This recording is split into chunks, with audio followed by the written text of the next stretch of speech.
रुड़की के डाइट में बाल युवा समागम का आयोजन, जिसमें जिले के 10वीं और 12वीं की मेधावी छात्रों को सम्मानित किया गया है। वहीं कार्यक्रम का आयोजन उत्तराखंड विज्ञान शिक्षा और अनुसंधान केंद्र ने किया है। इस दौरान छात्रों ने कई तरह के मॉडल भी तैयार किए। यूसर्क के निर्देशक का कहना है कि वो इस तरह के कार्यक्रम 3 जिलों में कर चुके हैं, जिसके बाद अब हरिद्वार जिले में किया गया है। इस तरह के कार्यक्रमों से छात्रों में उत्साह मिलता है। विज्ञान और प्रौद्योगिकी क्षेत्र में भी छात्रों को आगे बढ़ने का मौका मिलता है, ताकि वो बिना बाधा के आगे बढ़ सकें। साथ ही बेहतर मॉडल तैयार कर छात्र यहाँ पर दिखा रहे हैं और बेहतर मॉडल तैयार करने वाले छात्रों को सम्मानित किया जाता है, जिसमें वायु प्रदूषण कैसे रोका जा सके, पानी कैसे बचाया जा सके, मॉडल आकर्षण का केंद्र रखेंगे। Sir, myself Ananya Kori from SSDPC girls inter college Roorkee. और सर, मेरा प्रोजेक्ट है सुनामी के ऊपर, जिसमें सुनामी का अर्थ है, सू का अर्थ है जिसमें समुद्र का तट, और नामी का अर्थ है समुद्र की लहरें। इसमें हम बताना चाहते हैं कि समुद्र में सुनामी आने के क्या क्या कारण हो सकते हैं और इससे बचने के उपाय। सर, सुनामी समुद्र के नीचे जब कोई भी हलचल होती है या उसकी तरंगें ज़्यादा बढ़ जाती हैं तो उससे सुनामी आ सकती है, या फिर मून जब अपनी तरफ समुद्र की लहरों को अट्रैक्ट करता है तो उससे भी सुनामी आ सकती है। और इससे बचने के लिए हमें अपने घरों को या ऑफिस कार्यालय जो भी होते हैं, हमें उन्हें कम से कम 1.5 किलोमीटर दूर बनाना चाहिए। और हमें जब भी ऐसा प्रतीत हो कि सुनामी आने वाली है तो उससे पहले हमें रेस्क्यू टीम को खबर कर देनी चाहिए, ताकि वो समय से आके अपनी बचाव कर सकें। ये कैसे पता? सर, सुनामी आने से पहले सब कुछ एकदम शांत हो जाता है और जानवरों को ऐसा पता चल जाता है कि सुनामी आने वाली है, तो वो उससे दूर भागने लगते हैं, जिससे हमें पता चल सकता है कि सुनामी आने वाली है।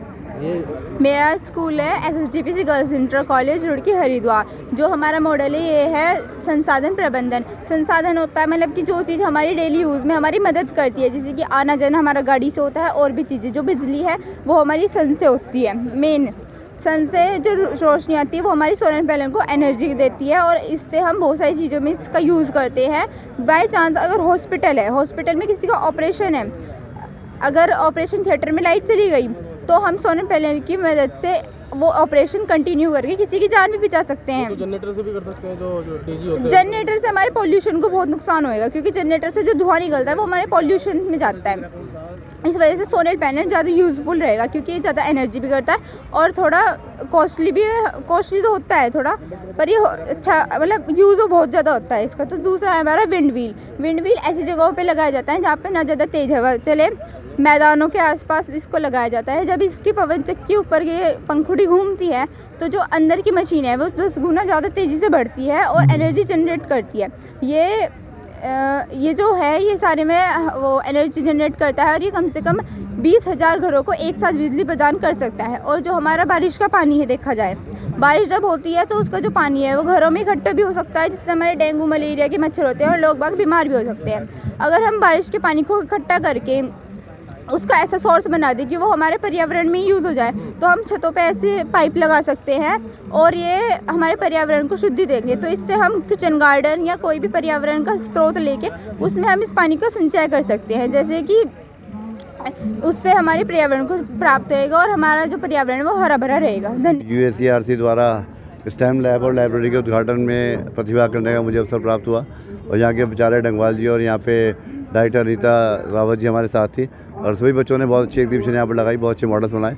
बच्चों में एक माइंड इनोवेशन है, बच्चे जो है स्टार्टअप इंडिया स्टैंडअप इंडिया की ओर आगे बढ़ रहे हैं, और मैं सोचता हूँ कि बच्चों के अगर माइंड विकसित होंगे और टैलेंट होगा तो वो जरूर निश्चित रूप से आगे बढ़ेंगे।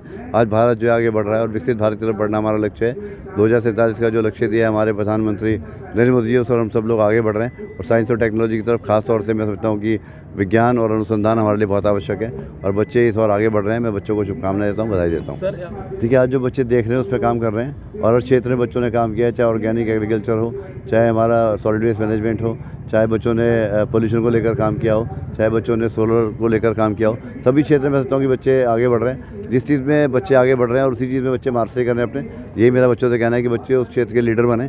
और मैं समझता हूँ कि बच्चे अगर एक क्षेत्र को लेकर चलेंगे, एक चीज़ को लेकर चलेंगे, तो निश्चित रूप से अपना गोल जो है अचीव करेंगे और आने वाले समय में सफल होंगे।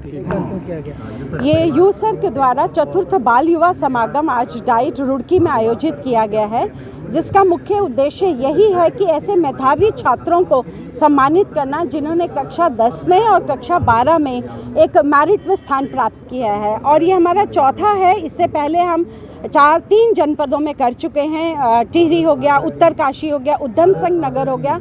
आज हम हरिद्वार में इस कार्यक्रम को आयोजित कर रहे हैं और हमने इस बार ब्लॉक स्तर पर भी उन छात्रों को चिन्हित किया है जिन्होंने कक्षा 10 में और कक्षा 12 में एक मेरिट पे अपना स्थान प्राप्त किया।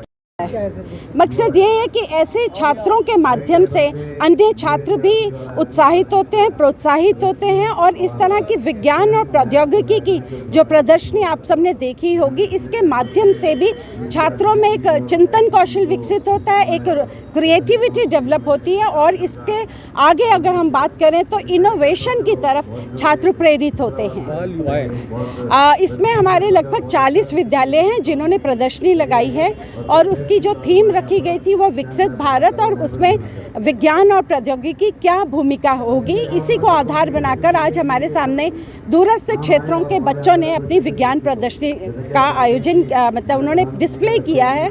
और यही हमारा एक कॉम्पिटिटिव वो रहेगा, इसमें भी हम प्रथम, द्वितीय और तृतीय पुरस्कार देंगे। इसके साथ ही डाइट में जो स्टेम लैब्स की स्थापना की गई है जिसका उद्देश्य यही है कि साइंस, टेक्नोलॉजी, इंजीनियरिंग और मैथमेटिक्स के माध्यम से छात्र कैसे उन सब चीज़ों से परिचित हों और उसको अपने जीवन में उतारें। उनके अंदर एक हिचक होती है साइंस को लेकर, तो उनसे वो डरे नहीं बल्कि यहाँ आएँ और इन उपकरणों के माध्यम से अपने साइंस के विज्ञान को बढ़ाएं।